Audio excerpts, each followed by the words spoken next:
Welcome to this week's Optimist Newscast. I'm Brian Sweet. Young Americans for Freedom built a replica Berlin Wall on Wednesday afternoon. The Optimist's Amber Chavez reports. YAF built the wall to commemorate Veterans Day and to replicate the tearing down of the Berlin Wall on November 9, 1989. Planning for the wall began in the spring semester.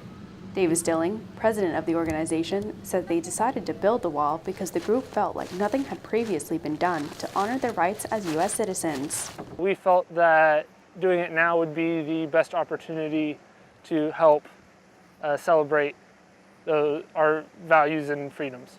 Dilling says he wants the wall to serve as a history lesson and to allow students to speak freely by spray painting on it. So just a chance for them to express ways in which they feel that their freedoms are being infringed upon today.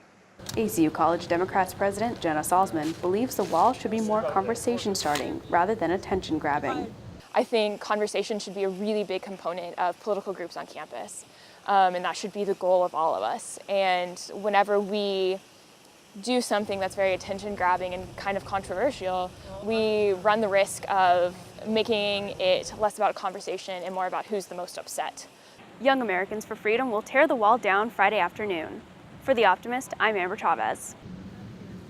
The biology department celebrated the contributions of Dr. Tom Lee and Jack Minter to the Natural History Collection on Thursday afternoon. Dr. Lee has been the chair of the department for 5 years. He says he brought his collection to Texas from California, where he was a professor at Pepperdine University. I left a few specimens for them just for teaching, but the bulk of them came here. The collection contains specimens from every continent and ocean, from shells and reptiles to mammals and fossils. Dr. Lee even discovered a new species of rat while on a student trip in Ecuador. You know, I didn't really know what it was. We called it something just to put it in the catalog, but it came out as this group called Sigmodontomes. It took 10 years from the time we caught it to the time of publication. ACU alum Grayson Aldred currently works with Dr. Lee, helping curate the collection. He says he didn't realize how great it was to have the collection as a resource while he was an undergrad. But it's not very often that a school this size has a collection like this where you can go and see specimens from all over the country, even other parts of the world.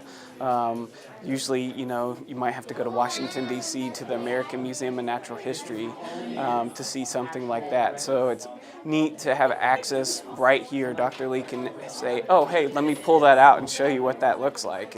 That's all for this week's newscast. For more campus news and events, you can follow us on Twitter, Instagram, and Facebook at ACU Optimist. For The Optimist, I'm Brian Sweet.